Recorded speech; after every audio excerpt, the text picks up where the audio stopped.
البدع والأهواء، أهل البدع العقائدية وأهل البدع السياسية. نقول بيننا وبينكم السلف، بيننا وبينكم الكتب، كان فيقول البدع. Baik. Pertanyaan, apakah ada ulama salaf yang memperingatkan para tulab untuk tidak fanatik atau ta'assub? Jelas banyak ya dalil-dalil yang terkait dengan ini. Bahkan Di dalam hadis Nabi Shallallahu Alaihi Wasallam seperti yang telah dinukilkan di beberapa kitab tentang haramnya memiliki sifat hamiyah. Hamiyah adalah fanatisme, yaitu marah karena kelompok atau karena keluarga atau karena teman dekat. Itu hamiyah, itulah yang dikatakan sebagai fanatisme atau sebagai at-ta'assub, yaitu asobiyah. Baik, ta'assub ini diambil dari al-asobah, yaitu orang yang ada di sekeliling orang yang ada di sekeliling keluarganya. Nah, dikatakan ta'assub karena dia fanatik, seperti yang dijelaskan oleh Ibnul Asir rahimahullahu taala, yaitu dia siap marah dan siap berperang demi membela keluarganya atau kerabatnya, atau tergantung dia ta'assubnya kepada siapa, benar atau salah tidak dipertimbangkan. Yang penting dia keluarga saya, atau dia guru saya, atau dia adalah murid kesayangan saya, atau mungkin dia teman dekat saya. Nah, inilah yang dikatakan sebagai asobiyah. Sementara Allah Ta'ala telah menghilangkan asobiyah tadi. Yang ada adalah ta'awun syar'i, yang ada adalah pelaksanaan sabda Nabi Shallallahu Alaihi Wasallam. Apa itu?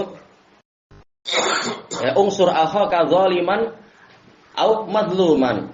Tolonglah saudaramu dalam keadaan teraniaya atau dia menganiaya. Maka para sahabat mengatakan, ya Rasulullah, hadza nangsuruhu idza kana madluman. Wahai Rasulullah, dia ini akan kami tolong jika dia teraniaya. Fa ara'aita idza kana zaliman, fa kaifa nansuruh? Bagaimana pandangan Anda apabila dia zalim? Bagaimana cara kami menolongnya? Maka Nabi mengatakan, tamna'uhu au tahjazuhu anil zulm, fadzalika nasruh. Engkau menghalangi atau mencegah dia dari menganiaya, maka yang demikian itulah cara untuk menolongnya. Ini menunjukkan bahwasanya kita dilarang untuk melakukan asobiyah jahiliyah, yaitu benar atau salah, dia adalah kabilah saya akan menolong dia, yaitu membela dia. Tetapi kalau memang teraniaya, ditolong sebagaimana mestinya, diselamatkan dari penganiayaan. Kalau dia yang menganiaya, maka wajib dicegah. Itu baru betul. Di dalam Majmu'ul Fatawa, dan ini sudah sering kita sebar, terutama dulu waktu perang melawan Hizbul Jadid, karena mereka memang sangat fanatik kepada guru mereka, kepada syekh besar mereka, dan seterusnya. Nah, kita nukilkan kalam-kalam Syekhul Islam. Beliau mengatakan, apabila ada khilaf antara seorang mu'alim dengan mu'alim, atau mu'alim dengan tilmid, atau antara tilmid dengan tilmid, maka seseorang tidak boleh langsung bersegera masuk ke dalam kasus tadi sampai dia memperhatikan siapa yang benar dan siapa yang salah. Nah, setelah dia tahu, dia wajib untuk bersatu dengan al-muhiq alal mubtil, bersatu dengan orang yang benar untuk melawan orang yang berbuat kebatilan. Kemudian beliau menyebutkan, barang siapa menolong temannya karena asobiyah, maka dia termasuk terkena penyakit jahiliyah dan seterusnya. Kalam bagus dari Syekhul Islam di situ. Karena agama ini milik Allah, maka tidak boleh kita melakukan sesuatu kecuali yang menolong agama Allah. Kalam bagus di situ sudah sering disebar itu dulu. Kalam-kalam para ulama banyak pembicaraan tentang masalah itu. Baik. Adapun masalah fanatik ke guru, dan ini akan selalu terjadi karena namanya murid. Dia merasa kurang, kemudian ada orang yang berjasa kepada dia, jelas akan muncul hutang budi, muncul rasa syukur, muncul keinginan untuk membalas kebaikan dan seterusnya. Apalagi ketika guru memberikan ilmu-ilmu yang tidak dimiliki oleh murid, murid boleh jadi akan terpana dan terengah-engah, sehingga akan muncullah rasa pengagungan, muncullah kefanatikan dan seterusnya. Dan ini wajar. Cuma kewajaran yang harus segera diperbaiki dan seterusnya. Baik. Dikatakan oleh Syekhul Islam di dalam kitab beliau At-Tuhfah Al-Iraqiyah, innal quluba majbulatun ala hubbiman ahsana ilaiha wa bughdiman asaa ilaiha. Sesungguhnya hati-hati manusia itu, jantung sebenarnya, dia tercetak untuk cinta kepada orang yang berbuat baik kepadanya dan benci kepada orang yang berbuat buruk kepadanya. Baik. Nah, apalagi apa? Ini jasa yang besar. Guru mengajari kita begini. Maka mau tidak mau rasa cinta itu ada. Makanya para ulama menyuruh kita untuk memperhatikan kepada siapa kita ini belajar. Inna hadzal ilma din. Kemudian fanzuru amman ta'khuduna dinakum. Kata apa? Imam Muhammad Ibnu Sirin rahimahullah. Sesungguhnya ilmu ini adalah agama. Maka dari mana? Maka perhatikan dari mana kalian mengambil agama kalian itu. Karena rasa pengagungan, rasa syukur, rasa kekaguman akan muncul dari seorang murid kepada guru dan itu sangat wajar. Makanya kalau tidak diberi rambu-rambu, tidak diberi batasan, tidak diberi pengajaran adab-adab dan sebagainya, maka akan timbul fanatisme.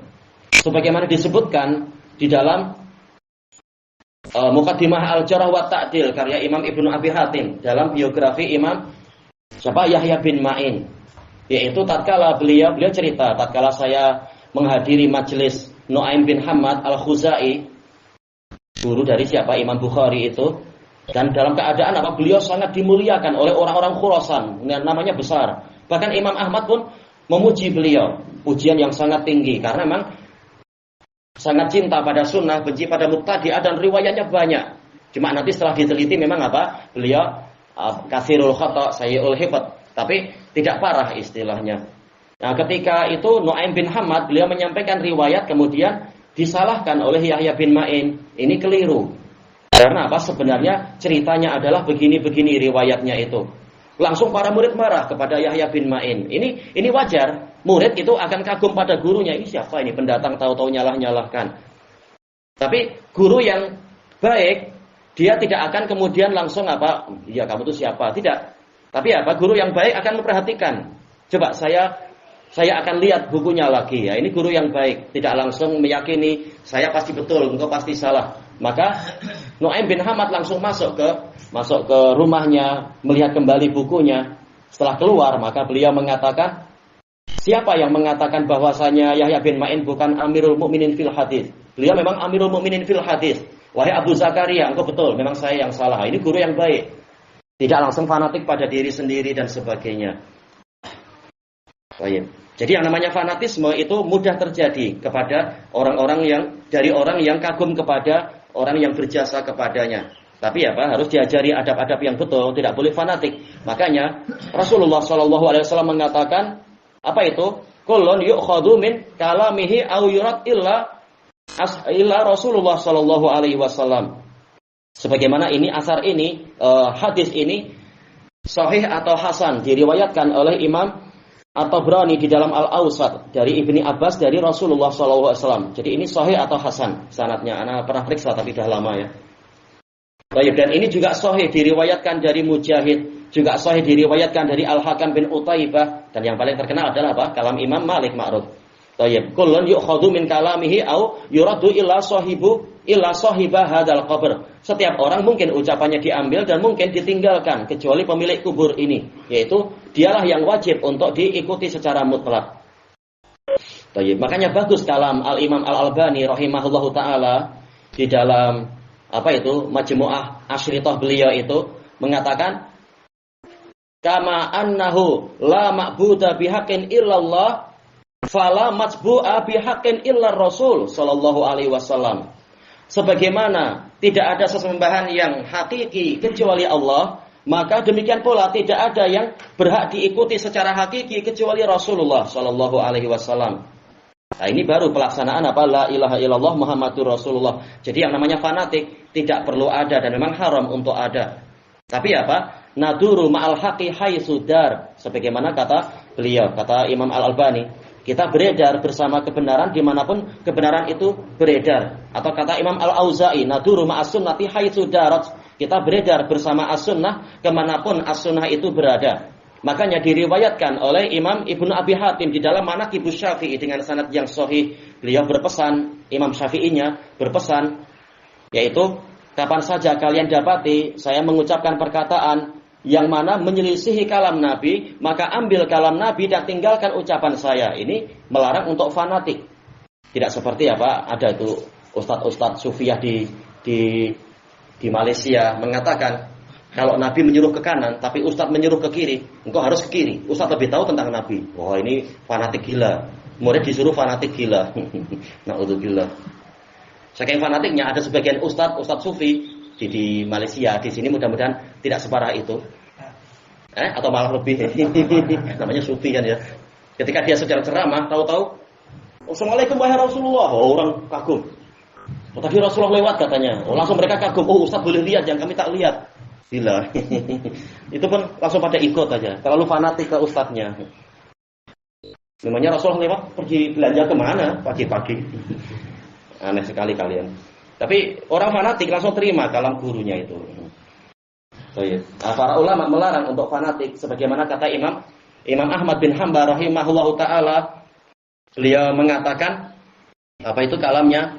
Ra'yi wa ra'yu Malik wa ra'yu As-Sauri wa ra'yul Auza'i indi ra'yun khudu haitsu akhadhu.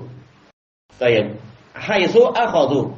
Bagi saya, yaitu pendapat saya atau pendapat Al-Auza'i atau pendapat Malik atau pendapat Sauri, ini adalah pendapat. Tapi ambillah dari mana mereka itu mengambil, yaitu bukan ikuti saya.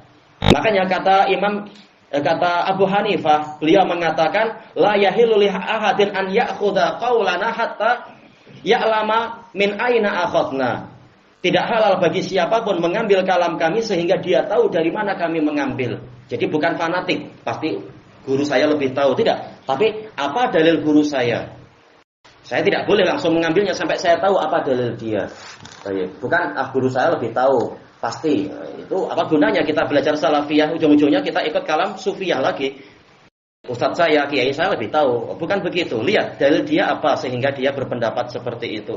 Ini kan yang dulu diajarkan ke kita ketika kita awal-awal belajar salafiyah dan memerangi sufiyah, kita diajari macam itu untuk membantah sufiyah. Jangan tahu-tahu malah kita memakai kalam sufiyah. Guru saya lebih tahu. Baik, sekarang buktikan kali ini memang dia lebih tahu. Kalau emang betul, pasti ada buktinya itu. Hatu burhanakum in kuntum shadiqin. Tayyib ilahuna wallahu a'lam. Walhamdulillahirabbil alamin.